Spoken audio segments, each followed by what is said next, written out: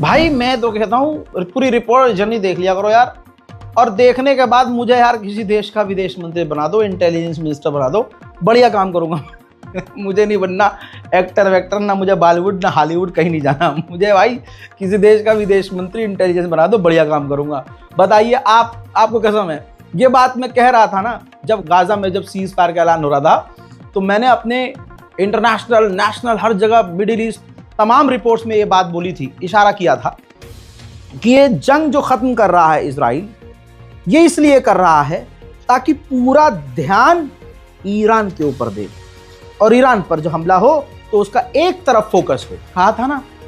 बहुत अच्छा, शुक्रिया, आपने गर्दन हिलाई. आपको 15 लाख मोदी जी वाला दिलवाऊंगा मैं. अब सुनिए, जो बात मैंने कही कंफर्म हुई, ईरान के एडवाइजर ने कहा, स्पेशल एडवाइजर है, ये देखिए रिपोर्ट, उनका बयान है. उन्होंने कहा कि गाजा में जो जंग खत्म हुई है, सीज फायर जो हुआ है, कहीं और जंग की शुरुआत हो सकती है. तो ये कहीं और, भाई इंडिया में तो नहीं आएगा इजराइल. तवज्जो है, ईरान पर हमले का इशारा है. भले ही नेतन्याहू ने कह दिया पुतिन से कि चचा ताऊ से कह दीजिए कि हम पर हमला ना करे, लड़ाई दंगा खत्म करे, लेकिन ये एक जाल भी तो हो सकता है भाई. फिर अगर तुम्हें लड़ना नहीं है तो अमेरिका ने सैकड़ों टैंकर क्यों तैनात किए हुए हैं कतर में? अमेरिका तुम्हें F-35 और एडवांस हथियार बार बार क्यों भेज रहा है? तुम्हारे यहां अब तो जंग खत्म हो रही है ना, तुम्हें भरा क्यों गया हथियारों से? आगे बढ़िए. उधर डोनाल्ड ट्रंप ने अपनी गवर्नमेंट को आदेश दिया है कि हमारी सेंटॉम जो मिडिल ईस्ट की फौज है, कमांडर हैं, वो इजराइल के अंदर एक नई पोस्ट बनाए, नया ऑफिस बनाए और वहां से मिडिल ईस्ट पर नजर रखें. उधर डोनाल्ड ट्रंप का बयान भी जो है ईरान के लिए काफी अच्छा आया है. डोनाल्ड ट्रंप ने कहा है कि हमें ये जानकारी ईरान से मिली है कि जो मैंने डील कराई है गाजा में, वो इस डील से सेटिस्फाई हैं और खुश हैं. आप सभी को पता है कि ईरान पर हमने सबसे ज्यादा पाबंदी लगाई है, लेकिन हम चाहते हैं कि ईरान अपने देश को रीबिल्ड करे, वहां ईरान के लोगों की तरक्की हो. हम यही चाहते हैं और हम देखेंगे कि आगे क्या कर सकते हैं. ये बयान भी लगा दो भाई, फिर ये मानेंगे नहीं, रजा भाई पता नहीं कहां से बोलते हैं. Slowly redone. You have tremendous wealth in that part of the world by certain countries, and just a small part of that, what they make will do wonders for Gaza. अब इजराइल जो Gaza में इधर उधर बमबारी कर रहा है तो लोग भड़क जा रहे हैं, रजा भाई आप तो कह रहे थे इजराइल ने जंग खत्म कर दी. अरे जहां पर सीज फायर हुआ है वो पूरे गाजा में नहीं है, वहां से वो एक जगह से निकलेगा. लगाइए भाई, दोबारा लगाइए. ये भाई बड़ी मेहनत से बनाया है हमारे एडिटर ने, ध्यान से देख लीजिए. ये जो आपको मैंने बॉर्डर लाइन बनवा कर दिखाया है ना, इसके अंदर के जो शहर हैं गाजा में, पहले फेस में, पहले स्टेप में गज्जा के इन इलाकों से इजराइल की सेना बाहर निकलेगी.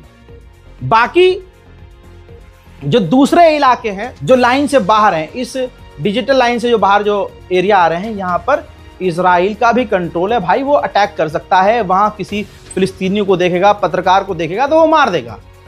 ये भाई उसकी सनक है। उधर इन इलाकों में जो बाहर का इलाका है वहां वो अटैक करेगा ही करेगा। इजराइल की, अमेरिका की फितरत है, अगर ये झुकते भी हैं तो कुछ ना कुछ ऐसी हरकत करते हैं कि उनको ये एहसास हो कि हम हारे नहीं हैं। इसी वजह से कह रहा हूं कि बस दुआ कीजिए कि ये डील कंटिन्यू रहे। वहीं अब एक तरफ डोनाल्ड ट्रंप ने ईरान की तारीफ की, दूसरे स्टेप में कह दिया कि अगर हमने ईरान पर हमला नहीं किया होता तो आज उसके पास 2-3 न्यूक्लियर होते, परमाणु बम होते और ईरान नरम होकर बात नहीं कर रहा होता। हजरात, सबसे बुरी हालत तो अंडुओं की हुई है, गोबरखोरों की हुई है जो टट्टी खाते हैं, पूरी दुनिया में जलील होते हैं। जो डोनाल्ड ट्रंप को भगवान मानकर आरती उतार रहे थे, आज उनका पिछवाड़ा लाल है बुरी तरह से। ये बेचारे जिनकी जिंदगी इतनी बुरी है, क्या बताऊं भाई, इतने तो गोल गोल शर्मगाह के बाल ना होते हैं, इतनी इनकी जिंदगी गोल गोल है। बहरहाल पॉइंट की बात यह है कि अमेरिका को ये अपना बाप माने थे अंधभक्त, तो मोदी के साथ, मोदी जी की दोस्ती के साथ क्या खिलवाड़ किया है ट्रंप ने, आपने देखा। अब इसके बाद भारत ईरान के पोर्ट पर करोड़ों खर्च कर रहा था, चाबहार पोर्ट पर। ईरान के बल्ले बल्ले थे कि भाई चलो हमारा दोस्त भारत है, अच्छा पैसा इन्वेस्ट कर रहा है, वहां से ट्रेड कर रहा है, हम भी भाई बढ़िया ट्रेड कर रहे थे, जबरदस्त तरीके से खूब पैसा कमा रहे थे। अब अमेरिका ने ईरान के उस चाबहार पोर्ट पर बैन लगाया, जिससे भाई चाबहार पोर्ट ईरान का है, किराया तो हम दे रहे हैं, तो भारत पर सीधा ये नुकसान हो गया। अब ये आपकी स्क्रीन पर हिंदुस्तान की ही रिपोर्ट है, अडवो की ही रिपोर्ट है, हिंदुवादी अखबार है, लिखता है ईरान से पेट्रोल निर्यात करने वाली कंपनियों पर ट्रंप का निशाना, भारत पर भी असर। 50 कंपनियों, व्यक्तियों और जहाजों पर प्रतिबंध लगा दिया है, बैन लगा दिया है, जिसमें भारत की कई कंपनियां भी आ रही हैं। अब सीधा सीधा इसमें नुकसान भारत को। मेरा मानना यह है कि मोदी सरकार जितनी चाट रही है, जितना झुक रही है, ट्रंप उतना ही बेशरम होकर भारत को निशाना बना रहा है। और अंडवे इजराइल को सपोर्ट करते हैं, अमेरिका को सपोर्ट करते हैं, और ये कहते हैं ईरान ने हमारे लिए क्या किया है। ईरान और भारत की दोस्ती पुरातत्व समय से है, हगने से पहले, तुम सोचते तो हो नहीं, मतलब फिर भी कहीं तो देख के हगो यार, किसी को तो बख्श दो। हजरात मोहतरम, ईरान स्पेशल रिपोर्ट में अभी के लिए इतना ही। अगर आपको ईरान स्पेशल रिपोर्ट रोज चाहिए तो नीचे कमेंट कीजिए, और चचा आप नहीं कर पाते हैं कमेंट तो करवाइए, पोते से कहिए कि वीडियो में जाके नीचे कमेंट लिख दे कि ब्रदर भाई रोज चाहिए। और मुझे पता है कि नौजवान कम देखते हैं, बुजुर्ग लोग ज़्यादा देखते हैं, मैच्योर लोग ज़्यादा देखते हैं, तो अच्छी बात है, बहुत बहुत शुक्रिया। अब ऐसा तो नहीं कर सकता कि मतलब बच्चे और नौजवान आज के देखें तो मैं यहाँ 4 बटन खोल के यूँ करूँ, तो ऐसा नहीं कर पाऊँगा, मुझे वो सूट नहीं करता है। जितनी कॉमेडी कर लेता हूँ यहाँ उतनी ही काफ़ी है। उसमें भी बहुत सारे लोग कहते हैं यार बड़ा अश्लील सा, अरे मन तो मेरा बहुत गंदा गंदा करता है, वो तो कैमरा बंद होने के बाद जो बकता हूँ इजराइल को, बात अलग है। लेकिन जो जितना आपके मन में भी यही होता है जो मैं बक देता हूँ, लेकिन आप परिवार के साथ देखते हैं, इसलिए कोशिश है मेरी धीरे धीरे। लेकिन अगर वो चीज़ ना करूँ मैं, तो आपकी मन की बात जो है कैमरे पे बोलने वाला कौन होगा। रोस्ट करने का स्टाइल है, और कोशिश करूँगा कि और जो है आपको मज़ा आए और अच्छी रोस्टिंग करें, और आपको अपने चैनल के ज़रिए पूरी दुनिया की खबर सिंपल भाषा में मिलती रहे। ठीक है, तो कमेंट कीजिएगा ये स्पेशल रिपोर्ट ईरान की आपको रोज़ चाहिए, या 2 दिन गैप करके, या 4 दिन गैप करके, 6 महीना गैप करके। बहरहाल, जय हिंद।